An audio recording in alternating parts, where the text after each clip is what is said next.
Now before we jump into it, here is your spoiler warning. I put no spoilers in the title or in the thumbnail, and if you get spoiled beyond this point, it's because you're literally waiting for it. So here we go.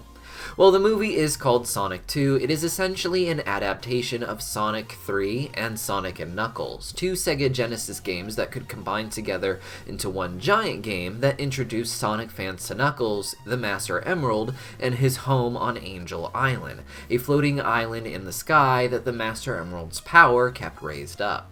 The movie, Sonic 2, opens where Sonic 1 left off, with Sonic adjusting to his life, now with a human family.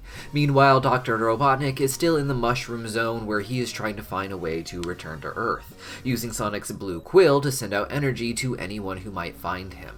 He managed to capture a lot of attention, including that of Knuckles the Echidna, who many fans associate with the Mushroom Hill Zone you first play through in Sonic & Knuckles. Knuckles is interested in this blue energy as he associates it with Sonic and the Owls, who he blames for the death of his tribe of Echidnas, who all died that day trying to get Sonic's power. Apparently, Sonic's owl mom freaking wrecked them. What he is really interested in, however, is the Master Emerald that the Owls have hidden from the Echidnas. In this film, Tails is brought in as a sidekick for Sonic after detecting his energy signature in the previous film behind the scenes, only coming here in Sonic 2 to warn him of Knuckles. They end up becoming best friends, of course, and the movie becomes a race to find the Master Emerald hidden somewhere on Earth before Knuckles can. In Sonic 3, Sonic and Tails had already been friends for some time, with Tails seemingly just following Sonic after seeing him running around their island one day between the events of Sonic 1 and Sonic 2. Through the events of the second Sonic game, Sonic managed to get all 7 of the Chaos Emeralds, allowing him to turn to Super Sonic.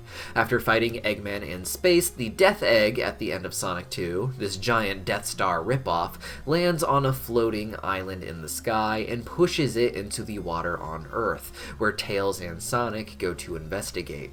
It is here Knuckles attacks Sonic, steals the Chaos Emeralds, and hides them on Angel Island. In the movie, Robotnik is tricking Knuckles into thinking they are friends and playing up Knuckles' natural hatred for Sonic, but in the games, Knuckles never knew of Sonic before Robotnik, and Robotnik actually convinces Knuckles that Sonic is there to steal the Master Emerald from him, which, unlike in the movie, Knuckles is already the sole remaining guardian of in the games. The game thus becomes Sonic and Tails running around Knuckles' floating island trying to collect the Chaos Emeralds and defeat Robotnik. Knuckles is an antagonist in this game, but through Sonic 3 and Knuckles, you can also play as him. By the end of the game, Knuckles realizes that Robotnik wants the Master Emerald for himself and was just tricking him into fighting Sonic. And Sonic isn't an issue at all, so they become friends and manage to stop Robotnik from stealing the Emerald. With the Master Emerald in its proper place and the Death Egg destroyed, Angel Island floats back into the sky.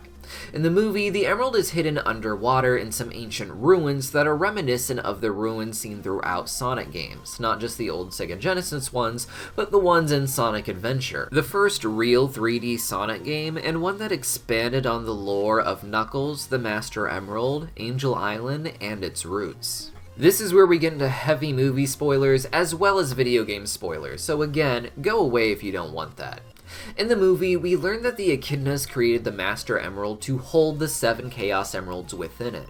Like in the games, the Master Emerald is referred to as a controller of the Chaos Emeralds, and in the movie, the Master Emerald seems to be used to contain their power by literally containing the emeralds within it. Sonic shatters the Master Emerald in the movie and gets the 7 Chaos Emeralds, allowing him to become Super Sonic and defeat Robotnik. In the games, the Master Emerald doesn't contain the Chaos Emeralds, but they do react to one another, and throughout the Sonic franchise, the Master Emerald has been used to power up the Chaos Emeralds, turn them into entirely new Super Emeralds, or even neutralize them so they stop giving power to various Doomsday devices or monsters.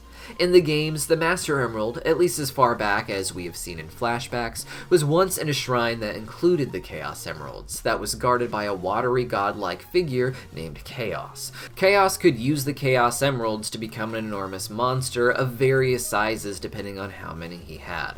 Knuckles' ancestors attacked Chaos, and one of his more peaceful ancestors managed to seal Chaos inside of the Master Emerald after he activated their power. Whatever remained of the echidnas did not wish to harness the power of the Master Emerald for themselves, and instead started a tradition of guarding the Master Emerald that eventually ended with Knuckles being the last of the Guardians.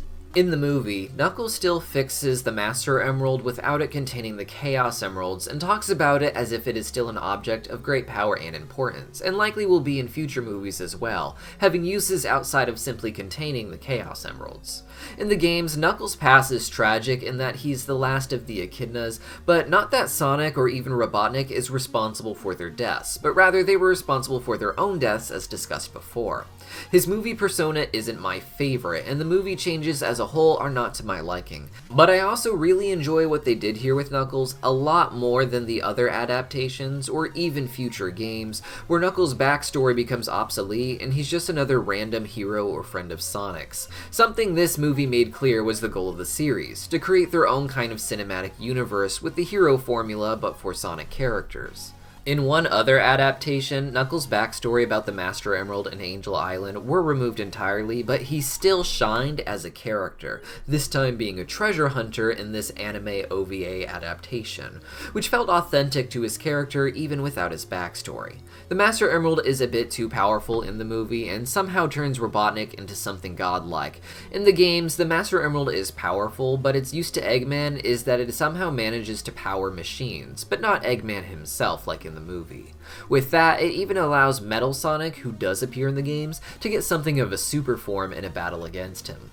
For real nerds, it should also be noted that the Chaos Emeralds can become the Super Emeralds thanks to the power of the Master Emerald, but this is only possible in Sonic 3 and Knuckles, which is a story only available when you combine the two games with the lock-on cartridges. From what I see, the actual canon story is the one that takes place in Sonic 3 and then in Sonic and Knuckles, which does not contain the Super Emeralds. Whether or not the movies will include them is anyone's guess. Finally, we're going to talk about the post-credit scene, so this is your last spoiler warning. It of course revealed to us that the next character to come up will be Shadow the Hedgehog, who was one of my favorite characters as a kid. So far, his backstory seems to be the same, meaning that he has been in encapsulation for 50 years, waiting for someone to wake him up, and was likely created, like in the games, by Dr. Robotnik's grandfather, who had the help of aliens, in an attempt to work with the military to create the world's ultimate life form. This backstory was always kind of seen as a bit outlandish within the Sonic universe in the games, but in the movies, the Sonic characters are already aliens, and Dr. Robotnik already works for the military, something his grandfather likely would have done as well. But there are a lot of changes they could make, and there are a lot of different ways that this could go. So I can't really tell you what's going to happen until the movie actually comes out. But what do you guys think? Leave a comment down below, as well as hit the subscribe button so you don't miss it when I do talk about the third Sonic movie, as well as the Knuckles TV series, any other spin-off materials they may have, and of course, all things cartoons here on Cartoon Universe. See you next time.